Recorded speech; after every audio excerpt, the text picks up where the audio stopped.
Bienvenue à tous en ce dimanche 28 mars, le dernier dimanche du mois de mars. Alors, une bienvenue à tous pour la prédication de l'Église chrétienne évangélique en chemin. Donc, ça me fait encore une fois immensément plaisir d'être présent ce matin pour cette prédication. J'aimerais prendre le temps de vous saluer tous, autant ceux qui sont membres de notre assemblée, l'Église en chemin, que ceux qui nous suivent ici et là un peu partout à travers le Québec, mais également à nos amis en Europe, en France notamment, en Suisse également quelques-uns. Donc un gros merci pour vos encouragements à tous. Donc aujourd'hui, le 30, on est probablement, ça fait un an qu'on se réunit, un petit peu plus maintenant qu'on se réunit de cette façon-là. Et comme vous le savez, le gouvernement du Québec autorise le retour dans les églises en fait, on aurait pu le faire aujourd'hui, mais c'était trop rapide pour nous. On n'aurait pas eu le temps d'organiser les choses. Donc, dimanche, le 4 avril prochain, pour la célébration de Pâques, nous serons présents dans notre bâtiment à Montréal. Donc, on revient maintenant. On utilise souvent le mot en présentiel, un mot qu'on a inventé cette année. Donc, on va être là à l'église. Donc, pour ceux que ça intéresse, là, pour rappeler l'adresse d'où on se réunit à Montréal, c'est le 11 455 rue Drouard à Montréal. 11 455 rue Drouard à Montréal, c'est dans le coin ça, de Cartierville-Onsic. C'est plus connu là, sur le boulevard L'Acadie, l'église, on loue les locaux de l'église arménienne de Montréal. Donc, c'est devant le parc Marcelin Wilson, tout près de l'angle des boulevards L'Acadie et Henri Bourassa. On se rend là très, très facilement par l'autoroute 15 nord ou sud. Donc, retour en présentiel, ça va être à 1h30, notre rencontre pour la célébration de Pâques. Nous continuerons à diffuser nos célébrations sur Facebook Live comme on le fait déjà depuis plus d'un an. Donc, tout ça, ça ne changera pas. Donc, voilà ce qui nous concerne. Donc, la semaine prochaine, on va prendre évidemment la Sainte-Seine ensemble. Et on s'est dit, quelle belle occasion de le faire, justement, de prendre la Sainte-Seine lors de notre retour après un an de confinement. On espère que cette politique de réouverture va durer, puisque il semble y avoir des signes que ça pourrait être arrêté pas longtemps, dans pas long, s'il y a une résurgence de cas. Mais bon, souhaitons que ça n'arrive pas là quand même. Donc voilà pour l'Église en chemin, dès la semaine prochaine, 1h30 ou 13h30 dans notre Église à Montréal. J'encourage également tous ceux qui nous écoutent aujourd'hui, si vous avez une Église, si vous pouvez être présent à votre Église dimanche prochain, soyez-y, à moins que vous présentiez des situations je sais qu'il y a des personnes un peu plus âgées là, qui vont attendre un peu parce qu'ils vont laisser passer un peu le temps de recevoir les vaccins, tout ça. Là. Je comprends cette exception-là, mais autrement, si vous pouvez être présent à votre église dimanche prochain, c'est peut-être important pour ceux qui dirigent vos églises, les anciens, les pasteurs, qui vont être là, puis qui vont se donner la peine d'être là. À moins que vous ayez choisi de ne plus aller à votre église et d'en trouver un autre, ça vous regarde, mais je parle que si ce n'est pas le cas, soyez présents dans votre église, faites partie du mouvement d'encouragement, du retour dans nos églises, pour la simple raison qu'après un an, cette pandémie a laissé des traces, mais également les débats assez intenses ont laissé des traces aussi. Et maintenant, Pâques, c'est vraiment une occasion de réconciliation et de retourner dans son église avec des intentions aussi bienveillantes que possible. Donc, ça serait vraiment intéressant qu'on puisse se partager cette idée. Alors, voilà ce que je voulais faire comme annonce. En termes d'introduction, on fait la suite maintenant. On a commencé il y a plusieurs semaines la lettre de Paul aux Romains. On est à la séance 11. On est dans le chapitre 2 seulement encore. Donc, on voit que ça va prendre beaucoup de séances. Mais séance 11 ce matin.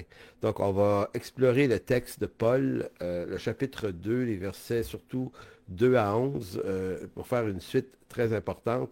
Et souvenons-nous juste que la semaine passée, on avait exploré surtout le verset 1 du chapitre 2 qui dit « Ô homme, qui es-toi? qui es-tu, toi, qui juges les autres, là, tu sais? Et donc, la semaine dernière, on a vu l'importance de ne pas se laisser dominer puis embourber par l'habitude, la facilité, la complaisance d'émettre toujours des jugements sur les comportements des autres, qu'ils soient croyants ou pas, là. Parce que dans les faits, ce que Paul semble dire, c'est que la hauteur du jugement qu'on met sur les autres est à la hauteur du jugement auquel on devra faire face nous-mêmes. Donc, on est en train d'établir le niveau de jugement par lequel on va être jugé. Certains pensent que c'est un coup arrivé dans la présence de Dieu, ce jugement-là. D'autres pensent que c'est par la volonté de Dieu, on finit humainement par faire face au jugement qu'on a mis sur les autres. Dans les deux cas, c'est intéressant. Puis dans les deux cas, c'est une bonne raison de faire attention.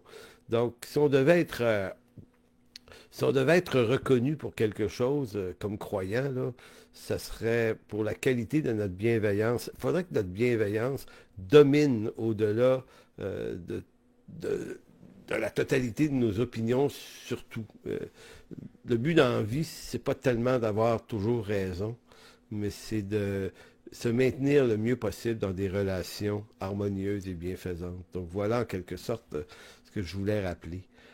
Évidemment, on a vu Matthieu 18, si ton frère s'est rendu coupable, et je fais un petit clin d'œil à mon frère Guy Gravel qui m'avait dit, c'est important de dire que si ton frère s'est rendu coupable à ton égard, va le trouver, convainc-le de sa faute, mais que cela se passe entre toi et lui, ou en tête à tête. S'il t'écoute, tu auras gagné ton frère. L'idée n'est pas qu'on ne peut jamais juger, mais l'Écriture précise les occasions. Si ton frère a péché contre toi ou à ton égard, ben là, ça te regarde, il y a une démarche. Mais autrement, si c'est pas à ton égard, c'est du domaine des fois des pacotiers, des affaires des autres, c'est comme si Paul nous disait à plusieurs reprises de se mêler de nos propres affaires. Voilà qui est important. Donc aujourd'hui, les versets 1 à 11 que je vais lire ce matin, on va tenter de mieux comprendre la suite de la déclaration de Paul qu'on a vue la semaine passée sur le jugement les uns les autres. Parce que les versets qui suivent apparaissent théologiquement assez complexes. On pourrait dire dans la mesure où Paul semble proposer que le salut, bien qu'il est une grâce, parce que Paul, c'est le théologien du Nouveau Testament qui éclaire toutes les dimensions de la grâce de Dieu et un salut sans les œuvres et sans la loi. C'est vraiment... Paul insiste beaucoup, beaucoup là-dessus. Mais dans ce texte-là, on va le lire, vous allez voir, il semble parler autrement du salut. Et là, c'est ça qui fait que ce texte-là apparaît complexe. Maintenant, il apparaît complexe, mais il ne l'est pas vraiment en réalité. On va voir que quand on l'observe, quand on l'examine, quand on le regarde dans son contexte, quand on regarde et on respecte la démarche, l'intention de Paul dans sa façon de discourir, il y a des éclairages qui apparaissent assez rapidement. Donc, c'est ce qu'on va tenter de voir. Est-ce que Paul se contredit par rapport au salut par grâce ou est-ce qu'il est simplement dans un processus d'explication? Donc, relisons les versets, commençons par les versets 1 à 5. Romains 2, 1 à 5. Ô homme, qui que tu sois, toi qui juges, tu es donc inexcusable, car en jugeant les autres, tu te condamnes toi-même, puisque toi qui juges, tu fais les mêmes choses. Nous savons en effet que le jugement de Dieu contre ceux qui commettent de telles choses est selon la vérité. De telles choses, c'est en référence avec la liste des péchés du chapitre 1. Donc Paul dit, on le sait que le jugement de Dieu contre ceux qui font ces choses est selon la vérité. Mais penses-tu ô homme? Ici, on a éclairci que le ô homme, ça peut être, Paul a peut-être en référence les Juifs qui se croyaient au-dessus de leurs semblables. Ça peut être n'importe quel homme, juif ou non juif, qui par une haute moralité se croit au-dessus de tous les hommes.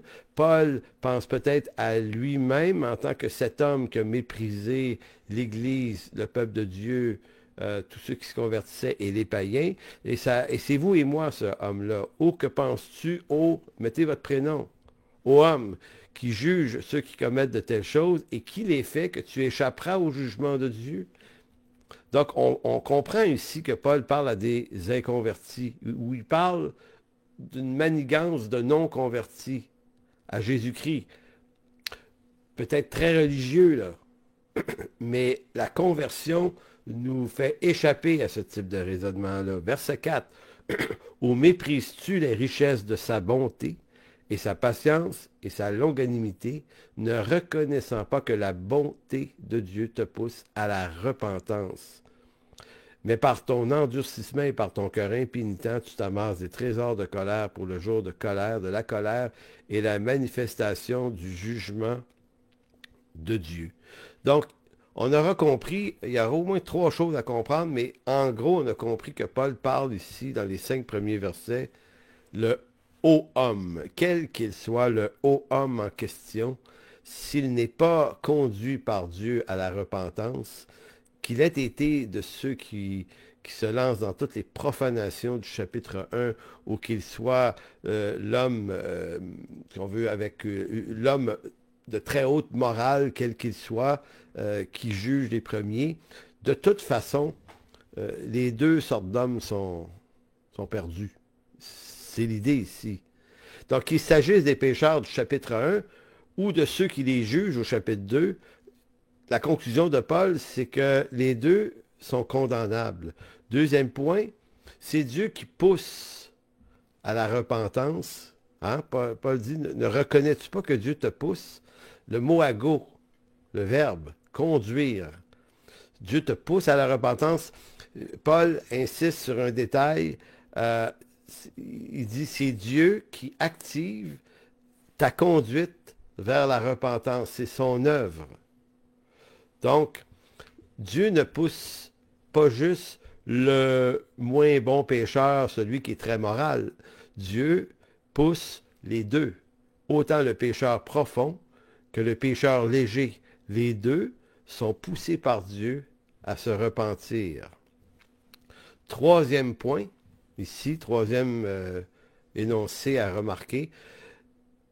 Quand Paul parle de repentance ici, il ne parle pas de la repentance répétitive de tous les jours, mais il parle de la repentance au sens de l'acte initial de repentance qui sauve pour l'éternité. La repentance au sens de la nouvelle naissance, au sens d'un jour où Dieu nous conduit à un moment dans nos vies où on se repent, on le fait, on choisit de faire ça. Maintenant, peu importe par quel jeu, que vous soyez très fort sur c'est l'élection ou la prédestination, il ne vous a pas donné le choix, ou que vous pensez que vous avez le choix de le faire, c'est pas ça qui est important ici. D'ailleurs, l'apôtre Paul, c'est pas là son insistance. Ici, ce qu'il veut montrer, c'est que Dieu, un jour, pousse des hommes à la repentance, à go. Il les invite, il les conduit à la repentance. Et ça fait d'eux des nouvelles créatures en Jésus-Christ. Maintenant, il faut distinguer, c'est absolument important théologiquement ici. On se repent souvent aussi le soir ou le matin. Il y a des journées qui n'ont pas été bien bonnes, puis on demande pardon. On se repent. Ou on a offensé un frère, on se repent.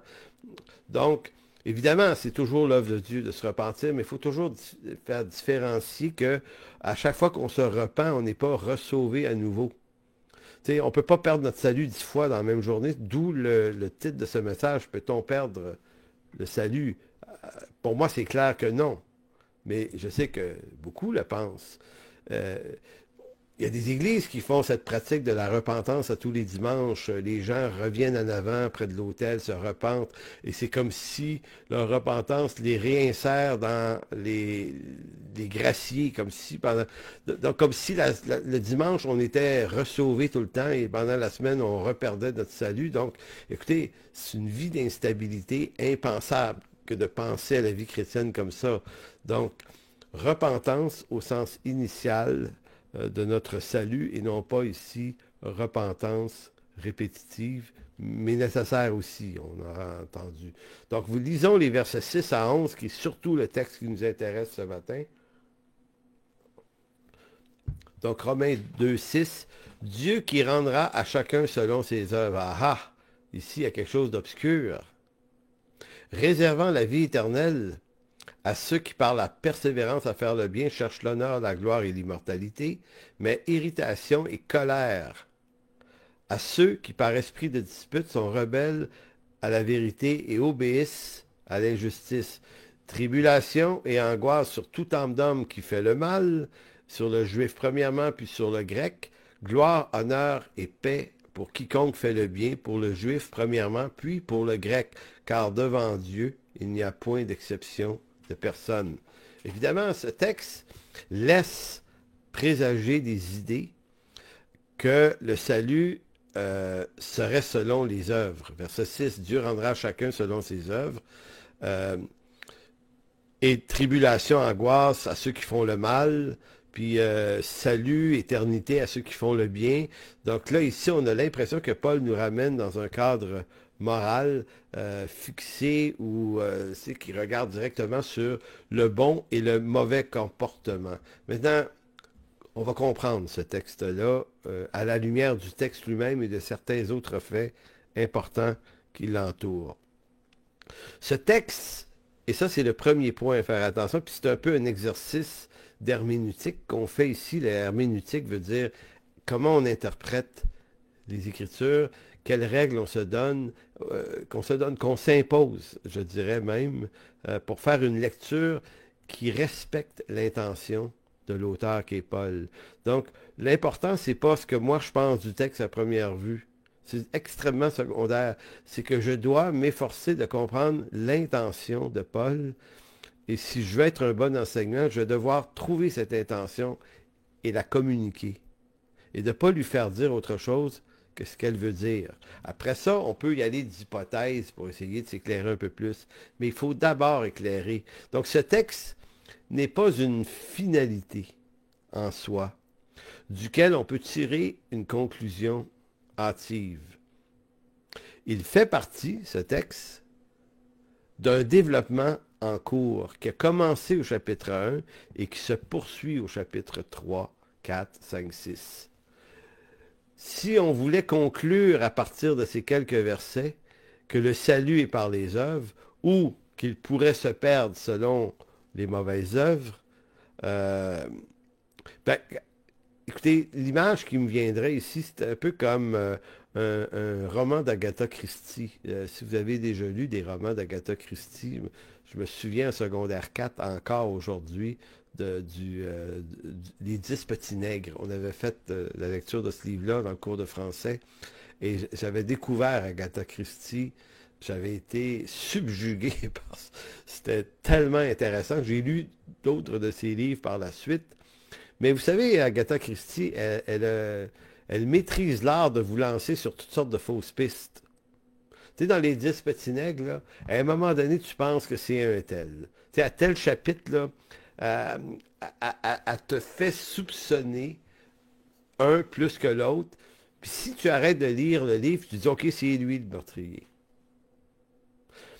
Eh bien, en fait, vous devez savoir que c'est une œuvre en cours. Les chapitres font partie d'une œuvre, d'un développement, et il faut aller jusqu'à la fin pour comprendre exactement l'intention de l'auteur. Puis l'apôtre Paul ici, c'est exactement ça. Le chapitre 2, c'est un développement en cours. Si vous tirez une conclusion de ce texte-là, ben, vous êtes un mauvais enseignant ou un mauvais étudiant d'écriture parce que vous ne respectez pas l'intention de l'auteur. Donc ce texte, en fait, n'est pas obscur du tout si on le regarde comme une étape de l'argumentation de l'apôtre Paul. Et l'intention, c'est Paul veut montrer qu'il y a deux sortes d'hommes, les justes et les injustes. Il les définit, il les classifie dans ce texte-là. Et Paul fait ça souvent. Et l'Écriture fait ça beaucoup. Ce qui importe aux yeux de Paul ici, c'est de montrer que les Juifs ne sont pas automatiquement des justes parce qu'ils sont le peuple élu, et les Grecs, qui sont des païens, ne sont pas automatiquement perdus du fait qu'ils sont sans la loi et du fait qu'ils sont des païens de naissance. Ce discours-là est présent ici, puis il est présent beaucoup dans les rencontres de Jésus avec les docteurs de la loi, les pharisiens et les sacrificateurs, notamment dans Jean 8. C'est-à-dire que c'est une matrice très importante dans le Nouveau Testament, c'est qu'il y a deux sortes d'hommes, des justes et des injustes. Maintenant, du point de vue juif, ceux qui étaient les plus sauvables, se disaient les Juifs, ben c'est nous parce que on a reçu la loi. Et dans Jean 8, c'est très, très présent. Là. On n'ira pas là, mais à partir des versets 30, 31, 32, là, il disait, nous sommes des fils d'Abraham. Tu sais, on est des Juifs, on a reçu la loi, nous sommes des descendants d'Abraham. Et là, Jésus voulait défaire l'idée que les descendants d'Abraham, physiquement, étaient favorisés parce qu'ils avaient une meilleure conduite morale. Et ici, il y a une résurgence dans le discours de Paul. On a l'impression que c'est ce qu'il est en train de dire aux Romains en disant, il y a des gens qui vivent tout croche, là, puis il définit la liste de leur conduite dans le chapitre 1. Puis le haut homme du chapitre 2, c'est comme celui qui ne vit pas comme ça, mais qui les juge. Maintenant, c'est un peu comme Jean 8, c'est pas parce que vous êtes des descendants d'Abraham et que vous avez une vie en apparence plus propre que ça vous sauve. Donc, Jésus a voulu défaire cette idée-là parce que Jésus va dire, écoutez, Dieu, là, peut faire apparaître des adorateurs à travers des pierres, s'il le veut. Donc, le salut était déjà pressenti dans le message de Jésus, de Jean, de l'évangile de Jean, comme serait adressé à l'humanité entière et que les Juifs ne seraient pas favorisés et les païens ne seraient pas défavorisés. Les uns comme les autres vont se tourner vers Dieu par le fruit de l'Esprit Saint, par lequel Dieu pousse l'homme à la repentance. C'est ce que Paul essaye de dire. Donc, les sauvés sont ceux qui font ce qui est bien, dans le texte de Paul ici, en répondant à l'initiative divine de repentir. Et donc, qu'ils soient juifs ou qu'ils soient grecs, c'est important, là. Je veux vraiment, vraiment qu'on ait bien compris l'idée. Paul compare des juifs et des grecs dans le texte. Vous vous souvenez, là? Car il n'y a point d'exception, verset 11. Verset 9, tribulation et angoisse sur toute âme d'homme qui fait le mal, sur le juif premièrement, puis sur le grec. Donc, l'un et l'autre vont subir de tribulation et de l'angoisse en fonction du mal qu'ils font, et Paul ne les distingue plus. Donc, voyez-vous l'intention de l'apôtre est clairement mentionnée, verset 10, gloire et honneur et paix pour quiconque fait le bien, pour le juif, premièrement, mais pour le grec aussi. Donc, encore là, il casse la distinction, verset 11, car devant Dieu, il n'y a point d'acception de personne. Donc, Dieu, là, ne les distingue pas.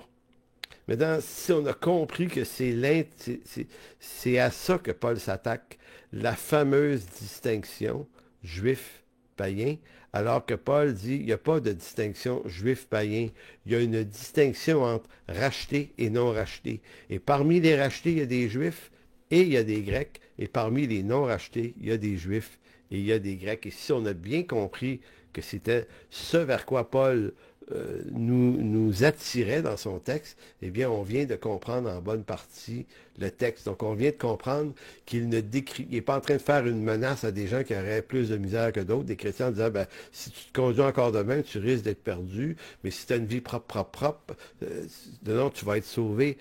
Paul n'est pas dans cette affaire-là. Il est dans la théologie de l'explication, de la distinction des deux sortes d'hommes.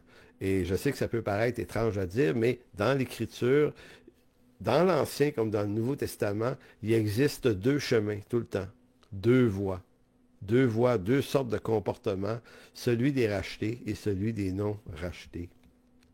Les sauvés sont ceux qui répondent à l'initiative divine de repentance, qu'ils soient juifs ou grecs.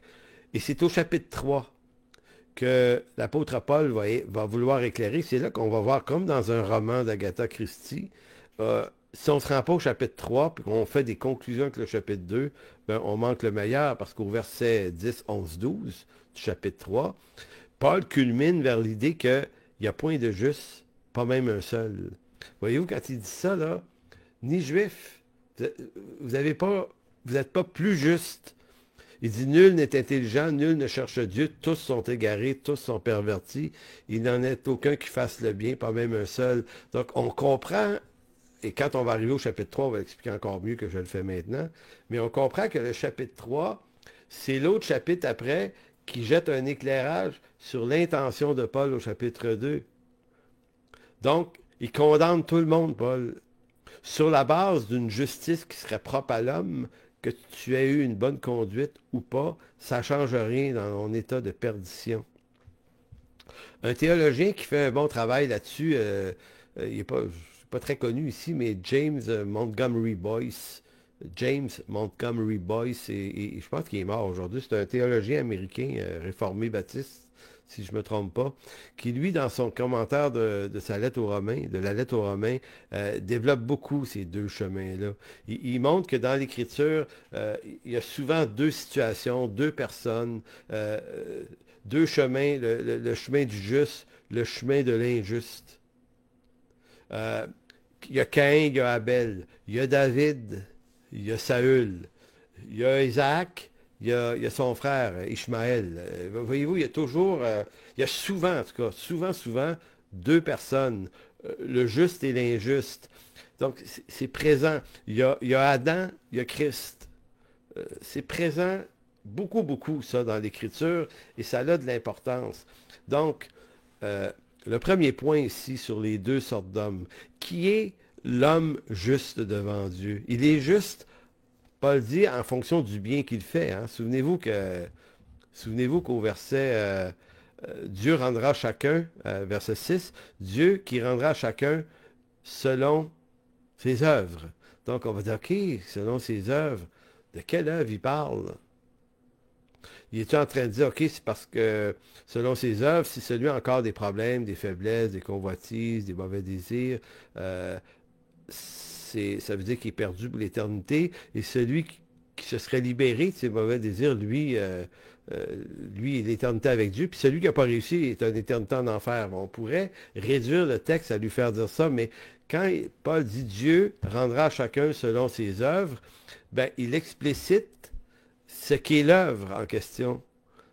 Le verset 7, là, après le verset 6, en parlant de ceux qui sont sauvés, il va dire, que font-ils? Quelle est la démonstration de ces œuvres qu'ils font qui les rend éternellement bénis? Ben, il dit, ce sont ceux qui, par la persévérance à bien faire, que font-ils?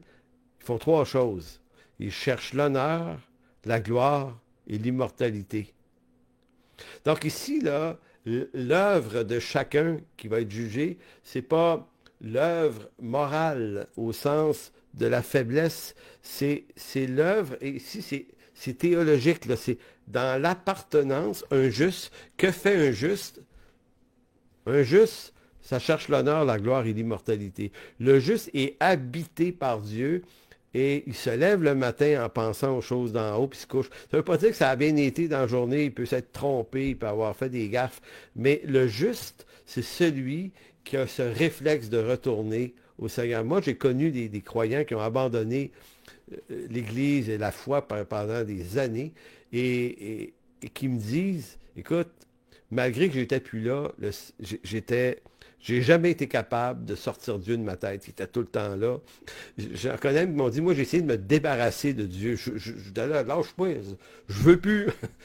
Il dit, il est là pareil. En d'autres mots, quand le Seigneur habite ta carcasse, là, ben, il est là. Mais Paul les décrit, la persévérance du croyant l'amène est toujours à chercher l'honneur, la gloire et l'immortalité. Donc, faire le bien dans le langage de l'apôtre Paul ici, c'est chercher des choses d'en haut. Hein? C'est l'honneur, gloire et l'immortalité. En d'autres mots, Paul le dit autrement dans Colossiens 3, cherchez, premièrement, si vous êtes ressuscité avec Christ, cherchez les choses d'en haut. Donc, on sent qu'ici, là, il y a une communion d'idées entre ce texte-là de Romains 2,7 et Colossiens 3. Donc l'apôtre Paul ne se contredit pas. Il est toujours dans le même message. Et qui sont ceux qui n'hériteront point de la vie éternelle? Ben, il dit, verset 8, c'est le verset suivant, ceux qui par esprit de dispute sont rebelles à la vérité et obéissent à l'injustice. Donc, leurs œuvres, ici, là, il n'est pas en train de dire, c'est ceux qui se tiennent dans les bars de danseuses ou, je ne sais pas, qui fument du pot. Vous pouvez nommer des comportements moraux qui sont, comment dire, qu'on doit dénoncer, mais je veux dire, Paul est à la hauteur théologique de l'explication et non pas à la description. La description des rébellions, là, il l'avait fait au chapitre 1. Mais ici, esprit de dispute, sont rebelles à la vérité, obéissent à l'injustice. Donc, ici, il n'est pas en train d'écrire, si vous avez des chicanes souvent avec vos amis, là, vous êtes un perdu. C'est faire le mal ici, dans un contexte très précis, dans le langage de l'apôtre, consiste à demeurer dans les attitudes propres aux fruits de la chair et de la chute adamique. Galates 5, 19. 5, 18, 19. Si vous allez, on n'ira pas lire ça, mais dans Galates 5, 18 et 19, Paul mentionne les fruits de la chair qui appartiennent à celui qui n'est pas racheté. Et au verset 22, Galates 5, 22, le fruit de l'esprit qui est celui de ceux qui appartiennent à Dieu. Donc, par ces deux idées, Paul ne cherche pas à décrire le quotidien d'un chrétien, ni même le quotidien d'un païen, d'un grec. Il veut simplement instituer une nette démarcation entre les rachetés et les non rachetés. Paul, ici, fait une affirmation qui n'est pas de nature morale, mais qui est de nature théologique. Elle est théologique et non pas pragmatique. Donc, il ne parle pas de votre vie de tous les jours. Il ne parle pas du quotidien des gens, mais il parle de l'appartenance éternelle des gens. Vous voyez, là, ce n'est pas du tout la même chose. Ce texte ne peut être utilisé par un prédicateur pour manipuler sa congrégation et la menacer d'être en perdition. Puis ça serait facile de dire, utiliser le texte, puis de dire aux gens, regardez, là, si vous ne faites pas ceci, ceci, cela, si vous ne servez pas dans l'Église, si vous ne donnez pas, en d'autres mots, de vouloir faire sortir les bons fruits d'un bon chrétien et de dire, vous devez les avoir, parce que dans Romains 2, regardez, ceux qui n'ont pas les bonnes œuvres, vous allez être perdus. Donc, on crée un faux sentiment d'appartenance par la création d'un zèle qui vient d'une forme de manipulation. Maintenant, le zèle que donne l'Évangile ne doit pas être donné par le prédicateur qui manipule les gens. Si des gens sont appelés à quelque chose, on va laisser le Seigneur et l'Esprit Saint agir dans leur cœur pour que ce soit son œuvre à lui dans leur vie et non pas ma manipulation à vouloir les faire faire des choses pour, je ne sais pas, renforcer l'image de mon Église et son activité, et ainsi de suite. Donc, c'est pour ça qu'il faut garder le texte dans son contexte théologique et non pas en faire du pragmatisme, dans le pragmatisme au sens d'essayer d'en faire un usage pratique, parce que le texte de Paul, de Romains 2, ce texte-là ne se prête pas à ce type d'exercice-là. Bon, en fait, enseigner, c'est un énoncé que je fais, mais annoncer la perte du salut, tant qu'à moi, là, c'est une forme d'incompréhension de l'Évangile. La perte du salut, croire à la perte du salut, c'est de ne pas comprendre l'Évangile. C'est de ne pas saisir la qualité de la justice de Dieu. C'est de réduire l'œuvre de Dieu à une œuvre de niveau humain, c'est-à-dire une œuvre pas plus solide qu'il faut et pas plus certaine qu'il faut. C'est comme dire que l'état du pécheur, l'état pécheur de l'homme, est une condition aussi robuste, ou sinon plus robuste, que la solidité de la nouvelle vie en Jésus-Christ. C'est comme si on te disait, le salut que tu as reçu en Jésus-Christ, il est vraiment solide, c'est du robuste. Tu es sécurisé dans ça. Voilà, mais ta vieille nature pourrait l'emporter en robustesse sur la solidité de ton salut. Ça ferait aucun espèce de bon sens. Mais on va dire, oui, mais tu as le choix, tu peux revenir. Écoutez, c'est pas si clair que ça. Quelqu'un me disait dans mon fil Facebook hier, ouais, mais je peux renoncer à mon salut. Je peux peut-être pas le perdre au sens où moi-même, par mes mauvaises œuvres, mais mettons que je renonce à mon salut. Tu sais, je décide ça. Mais le problème, je vais vous lire un texte. À moins que j'y renonce moi-même, me disait un interlocuteur hier sur ma page Facebook, et moi je lui ai répondu, mais non. De la même manière que tu n'as pas demandé à naître biologiquement dans ta première vie, de même, ta nouvelle naissance est une naissance de l'Esprit de Dieu, elle est une œuvre extérieure à ta volonté. Tu peux ne pas aimer ta vie, peut-être, mais tu ne peux pas nier la réalité de ton existence.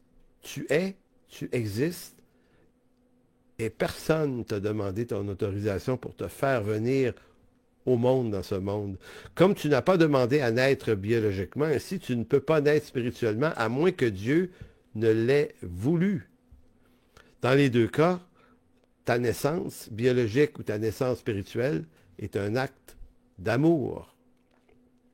Écoutez, moi, je sais une chose sur ma naissance biologique, c'est que euh, vers la fin du mois de février de l'an 1961, mon père, qui était bûcheron, un certain soir, a regardé ma mère. Puis il s'est dit, t'es pas mal belle, Thérèse, ce soir. On va-tu se coucher? Et ils se sont aimés, forcément, parce que ça a fonctionné, la patente. Et moi, au mois d'octobre, 9 mois plus tard, je suis né. Et maintenant, c'est ça qui s'est passé. Donc, moi, là, ils m'ont pas demandé la permission, eux autres. Là. Ils savent, quand moi, je suis sorti, je suis né le 24 octobre, je suis arrivé, là, j'ai pas parti à pleurer en disant Hey, qu'est-ce que c'est ça? Vous m'avez pas demandé la permission, je n'ai pas demandé à venir au monde. Là, moi, on ne demande pas à naître. On est, point. On est là. Puis quand on est bébé, on n'est même pas conscient de qu'est-ce qui nous a fait naître. Ça prend des années avant qu'on comprenne que ça s'était passé au mois de février, un certain soir d'hiver, parce que mes parents, on vient de la Gaspésie, là, Albertville, dans le rang 6, là, vieille maison, j'ai encore tellement de mémoire de cette maison-là, dans la chambre en haut, à droite de l'escalier. Ça s'est passé là, je vous le dis, moi, que ça s'est passé là. Mais c'est plus tard que j'ai compris que ça s'était passé comme ça. Puis pendant mon enfance, je suis dans l'innocence complète de qu'est-ce qui s'est passé, mais la seule chose dont je suis sûr, c'est que j'existe. Je suis donc j'existe. C'est intéressant parce que c'est de la même façon qu'on est de nouveau. Nous,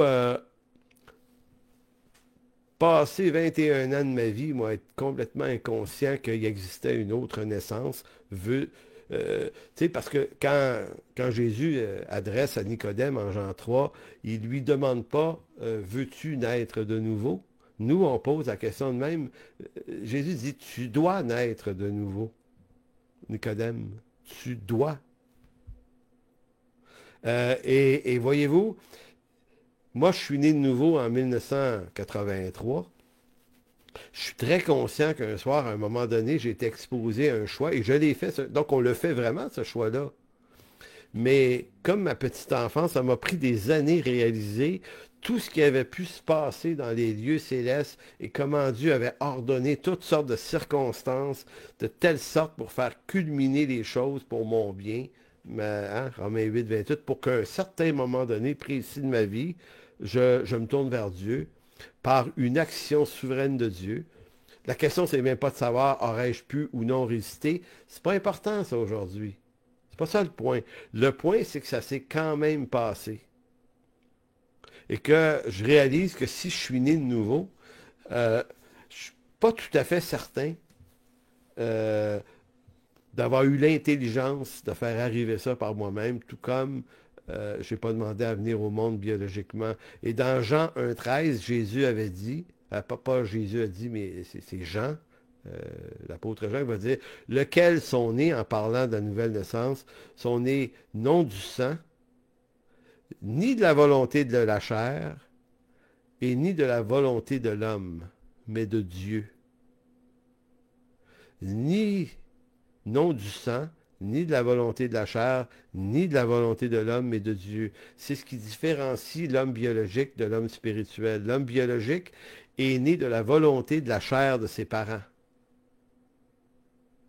La nouvelle naissance, elle n'est pas le fruit de la volonté de la chair ni de l'homme, mais de la volonté de Dieu. Donc, on est de nouveau par la puissance du Saint-Esprit qui agit sur nous. Donc, le salut, c'est important. C'est pourquoi je vous disais que c'est une erreur théologique importante de penser qu'on peut le perdre. C'est parce que la perte du salut contredit l'Évangile en réalité. Parce que l'Évangile qui offre le salut, c'est pas une seconde chance de réussir à plaire à Dieu, alors qu'on avait échoué dans la première sorte de vie en Adam. Et c'est comme si Dieu venait à moi et disait, ben, regarde, je t'offre une seconde chance de réussir. Mais si tu échoues, je te maudis une seconde fois, parce que dans mon ancienne vie, j'étais sous la malédiction de la loi et de la chair, condamné à mort. Maintenant, Dieu dirait, OK, je te donne une chance, rate-la pas cette fois-là. Là. Tu sais, je compte sur toi, là. Tiens-la, là. Écoutez, moi, je vous dis que si j'avais à tenir ça, là, si ma vie éternelle reposait entre mes mains et ma sagesse, ben, j'ai été perdu la journée de mon salut, puis je suis perdu à tous les jours. Ce serait une vie d'instabilité. C'est comme un père, une mère qui adopte un enfant à la crèche et qui lui disent à tous les jours, ils remettent en question selon son comportement s'ils vont le garder ou pas. Tu sais, évidemment, je comprends que dans l'adoption, dans la réalité, ça peut être compliqué, là. Mais comprenez-vous, si je décide de me faire père ou mère d'un enfant, euh, ou mes enfants qui sont nés dans ma famille, de ma chair et de mon sang, ben, je ne dirais pas à mes enfants, mes garçons, je me dis ça, ben là, vous êtes plus dignes d'être mes fils, là, moi, je suis pas sûr, là, tu sais, menace, manipulation, parce que ça s'est pas bien passé.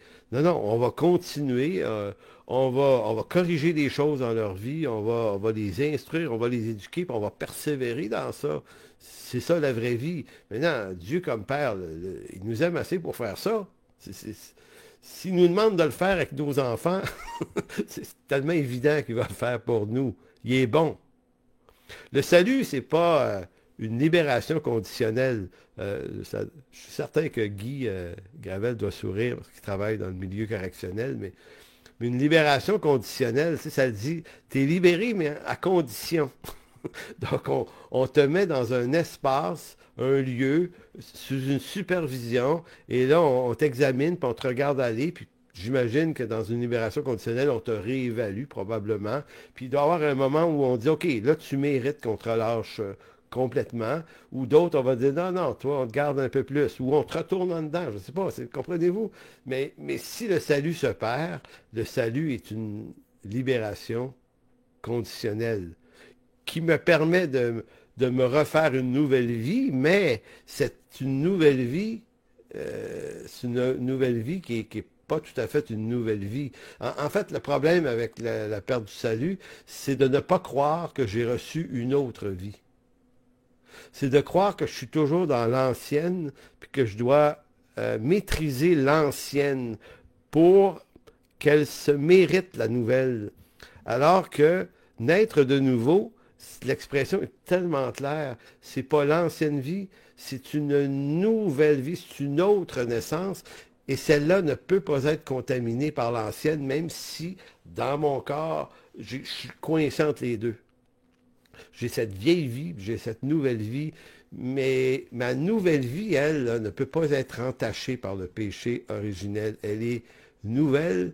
Je ne suis pas né de quelqu'un, je suis né de Dieu. Je suis né avec l'ADN de Dieu. Je ne peux pas échapper à cette appartenance. Il est mon père et Dieu est un père plus solide que mon père terrestre, qui était un excellent père, soit dit en passant, mais Dieu est un père beaucoup plus sûr, beaucoup plus certain. Donc, si je crois que j'ai perdu mon salut, ben c'est comme si j'étais en train de parler que je démérite quelque chose que je n'ai pas mérité au départ et que la nouvelle sorte de vie en Christ, ben, elle est destructible. L'ancienne vie peut intrusivement détruire la nouvelle, ce qui est un non-sens. Si donc vous ne pouvez pas vous départir de votre vie adamique, vous ne pouviez pas. Hein? On a essayé, moi j'ai essayé avant ma nouvelle naissance de corriger des lacunes, puis des affaires, puis des dominations dans ma vie, puis d'être pas capable. On n'est pas capable, on n'était pas capable de se défaire de notre tendance pécheresse. On n'était pas capable. On pouvait dompter quelques affaires, peut-être arrêter de fumer. On peut faire une couple de patentes. Là. On peut gérer certains comportements puis les faire mieux. Oui, oui, on est capable de certaines améliorations, mais on ne peut pas se défaire de la condition pécheresse. Elle est collée. Et même, Je me souviens, plus j'essayais de devenir une meilleure personne, pire c'était mon affaire. Donc, si je et vous ne pouviez pas vous départir de votre vie adamique et pécheresse, et que la seule façon de s'en départir, c'est par la mort. Et pour ceux qui n'ont pas Jésus-Christ, c'est une mort éternelle, avec un jugement éternel. Mais il y a juste la mort qui vient à bout de la vieille nature adamique. Pas vrai? Et vous savez, vous allez dire, ouais, mais en Jésus-Christ, non, non, attendez une minute, vous êtes né de nouveau, mais votre corps va mourir quand même. Souvenons-nous qu'il y a une partie de nous-mêmes qui va mourir. Donc, ce vieux corps mortel, contaminé par le péché adamique, va subir la tombe. On va tous mourir. La différence, c'est que mourir en Jésus-Christ, c'est d'être affranchi de ce corps mortel. Paul le disait, je pense aux Philippiens. Tu sais, je ne sais pas ce qui est le meilleur. Tu sais, j'ai envie d'être avec le Seigneur, mais c'est comme si, mais je vais rester dans ce corps un bout de temps parce que vous avez besoin. Tu sais, Paul c'est sa vocation qui lui dit, il faut que je reste. Seigneur, il faut que je reste. Bon, OK, on reste. Mais en même temps, c'est rester dans un corps mortel. Donc, vous ne pouvez pas vous débarrasser de ce corps sans la mort. Mais si ça c'est vrai, et c'est absolument vrai, ben vous ne pouvez pas non plus vous débarrasser ou vous départir de votre nouvelle vie en Jésus-Christ. Comprenez-vous, c'est de la vie, cette affaire-là. Vous ne pouvez pas vous en défaire autrement que par la mort. En d'autres mots, pour se défaire d'une nature vivante qui est devenue vous-même, il faut que ce soit la mort qui vous en sépare. Or, le problème, c'est que la nouvelle vie en Jésus-Christ ne meurt pas. Elle est éternelle. Écoutez, elle ne peut pas mourir, cette vie-là. Donc, c'est pour ça que j'ai fait un petit énoncé sur Facebook un matin. Je me sens coincé avec Dieu pour l'éternité. Évidemment, vous comprenez le jeu de mots, coincé, ça a une petite idée péjorative et négative, mais j'aime utiliser le mot pour que ça attire l'attention. Je suis coincé, je suis pris avec Dieu pour l'éternité. Tant qu'être pris, là, c'est une bonne chose d'être pris avec Dieu pour l'éternité parce qu'il est bon, il est amour, puis il est bienveillance avec moi. Mais voyez-vous, je ne peux plus mourir une autre fois.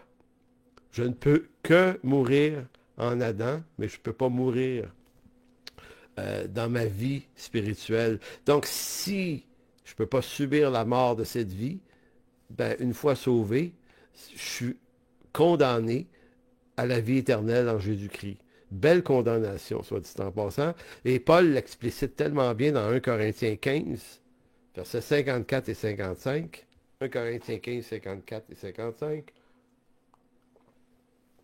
Il a dit, lorsque ce corps corruptible aura revêtu l'incorruptibilité, et que ce corps mortel aura revêtu l'immortalité, alors s'accomplira la parole qui est écrite. La mort a été engloutie dans la victoire. Ô mort, où est ta victoire? Ô mort, où est ton aiguillon? Donc c'est comme si Paul disait, la mort a disparu. Donc nos corps mortels vont mourir, mais ce qui est incorruptible, ce qui est immortel maintenant en nous, ne peut plus mourir. Et dans le livre de l'Apocalypse, à la fin, j'ai malheureusement pas le verset par cœur, mais il dit, la mort ne sera plus. Donc, perdre votre salut, c'est l'équivalent de dire que la nouvelle vie en Jésus-Christ peut mourir, alors que l'Écriture nous crie partout qu'elle est immortelle. Donc, c'est en quelque sorte une façon de comprendre, de revenir sur le texte de Paul.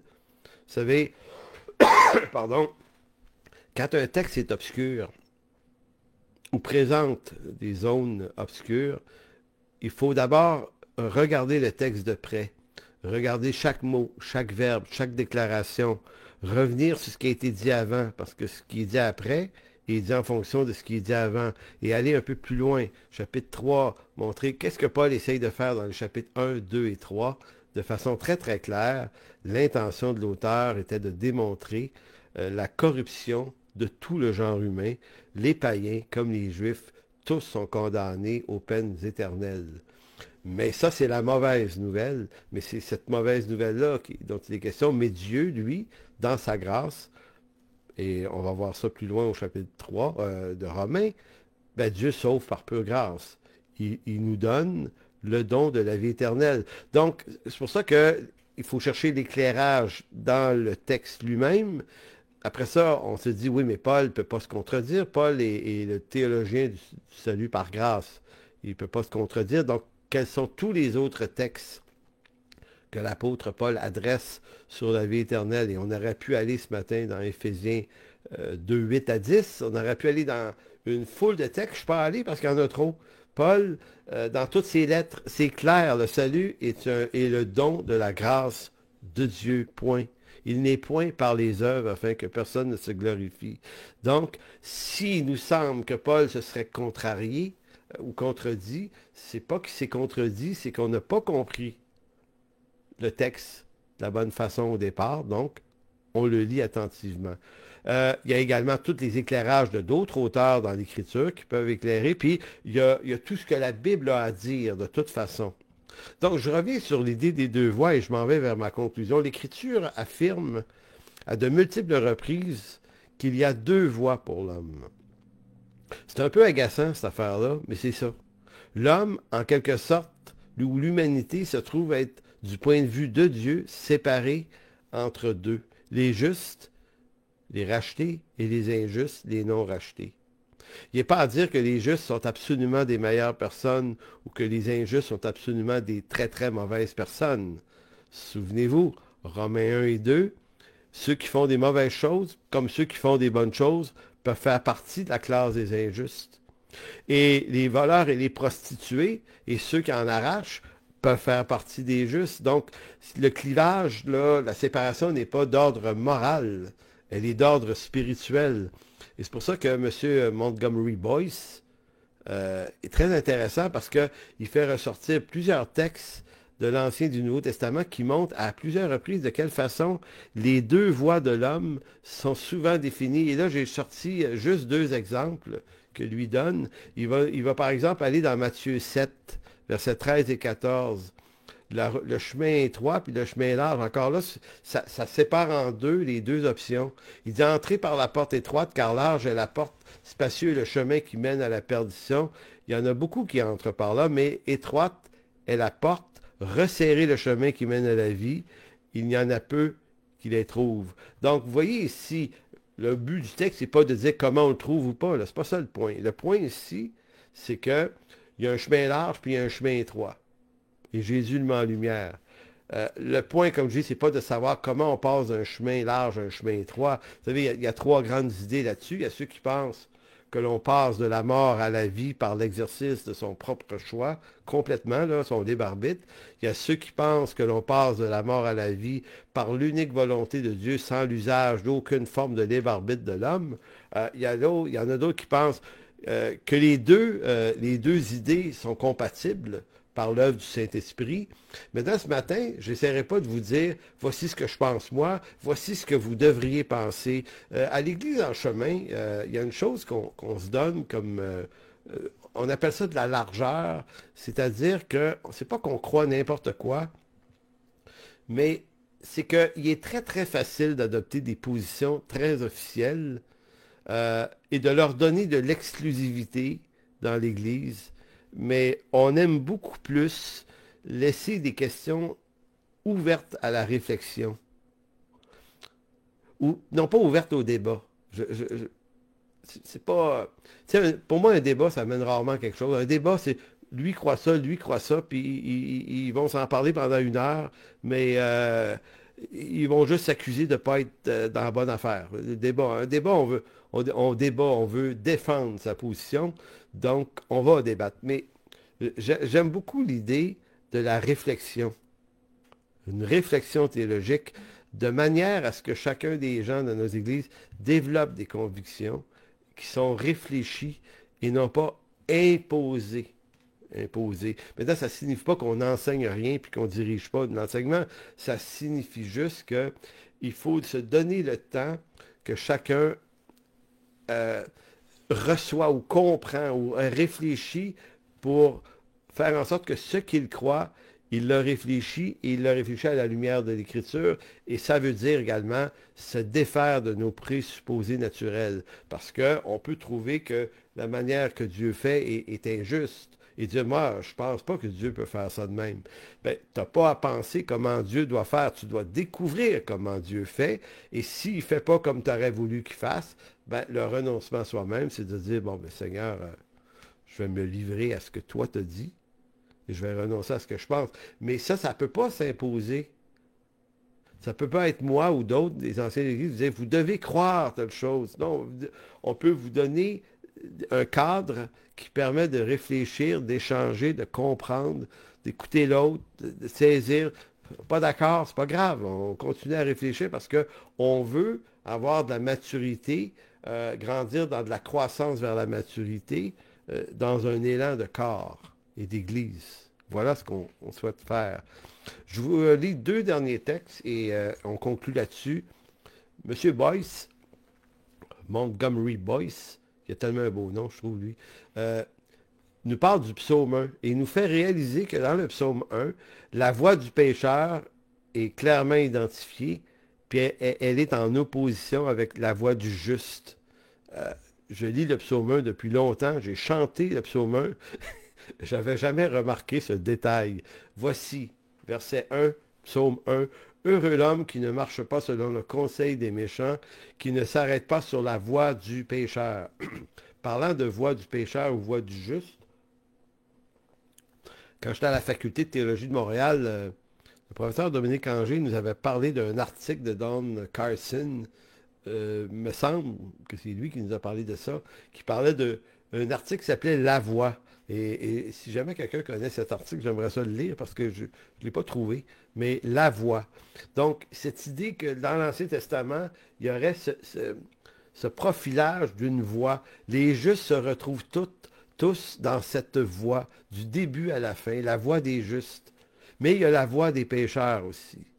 Donc, ce que dit au fond, c'est l'homme qui ne marche pas selon le conseil des méchants, qui ne s'arrête pas sur la voie des pécheurs, qui ne s'assied pas en compagnie des moqueurs, mais qu'est-ce qu'il fait, le juste? Il trouve son plaisir dans la loi de l'Éternel. Est-ce que vous n'entendez pas un écho de Romains 2?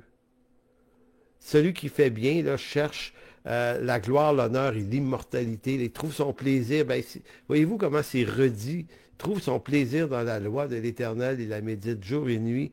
Il est comme un arbre planté près d'un courant d'eau qui donne son fruit en sa saison et dont le feuillage ne se flétrit point. Tout ce qu'il fait lui réussit. Mais il n'en est pas ainsi des méchants. Ils sont comme la paille que le vent dissipe. C'est pourquoi les méchants ne résistent pas au jour du jugement, ni le pécheur dans l'assemblée des justes. Donc, vous voyez que le psaume détermine que il y a des gens qui sont dans cette voie-là, puis les autres sont dans cette voie-là, et ces deux voies-là ne se tolèrent pas beaucoup entre elles. Verset 6, « Car l'Éternel connaît la voie des justes, et la voie des pécheurs mène à la ruine. » Donc, c'est intéressant comme commentaire pour montrer la distinction. Et je terminerai sur le psaume 139. Le psaume 139, c'est David qui disait, David, c'est un homme qui est sur la voie des justes, et sa préoccupation dans le psaume 139, c'est de montrer que, étant dans cette appartenance, il ne peut plus la quitter. Psaume 139, 1, au chef des chantres de David, psaume. Éternel, tu me sondes et tu me connais. Tu sais quand je m'assis, quand je me lève. Tu pénètres de loin ma pensée. Tu sais quand je marche et quand je me couche. Tu pénètres toutes mes voies. Car la parole n'est pas sur ma langue que déjà, ô Éternel, tu la connais entièrement. Tu m'entoures par derrière et par devant. Tu mets ta main sur moi. Une science aussi merveilleuse est au-dessus de ma portée. Elle est trop élevée pour que je puisse la saisir. Donc, vous voyez, là, les 6 premiers versets, je suis coincé, là. T'es là, t'es là tout le temps, t'es là partout. Verset 7, où irai-je loin de ton esprit? Et où fuirai-je loin de ta face? Si je monte aux cieux, tu y es. Si je me couche au séjour des morts, t'y voilà. Si je prends les ailes de l'aurore et que j'aille habiter à l'extrémité de la mer, là aussi ta main me conduira et ta droite me saisira. Si je dis au moins les ténèbres me couvriront, La nuit devient lumière autour de moi. Même les ténèbres ne sont pas obscures pour toi. La nuit brille comme le jour et les ténèbres comme la lumière. On entend l'histoire ici, le témoignage d'un homme qui dit, Seigneur, tu es toujours là. La voix du juste, Dieu est toujours là. Même quand tu es dans les ténèbres, tu es là. Quand je suis dans les ténèbres, Dieu est là. C'est la voix du juste. C'est la voix de ceux que Dieu appelle à son salut. Alors, merci Père de bénir cette parole aujourd'hui. Merci pour la grâce que tu nous fais. Mais Seigneur, je veux te remercier tout spécialement pour la solidité, la robustesse de cette nouvelle vie. Puis, Seigneur, je suis vraiment content de savoir que la robustesse de ma folie ne pourra jamais atteindre, affecter la robustesse et la solidité de cette nouvelle vie qui, elle, ne meurt plus. Et Seigneur, c'est mon réconfort, ça, ce matin. C'est mon réconfort dans la vie, dans la semaine qui commence, que quoi qu'arrive, Seigneur, je t'appartiens et je ne peux plus fuir aucunement loin de tes voies, parce que, Seigneur, tu m'as rendu captif de toi et de ta vie, et c'est une grâce. Merci, Père. Amen. Donc, je vous salue tous et toutes. Nous nous revoyons la semaine prochaine, mais non pas à 10 heures le matin, mais à 1h30 l'après-midi. Donc, d'ici là, portez-vous bien.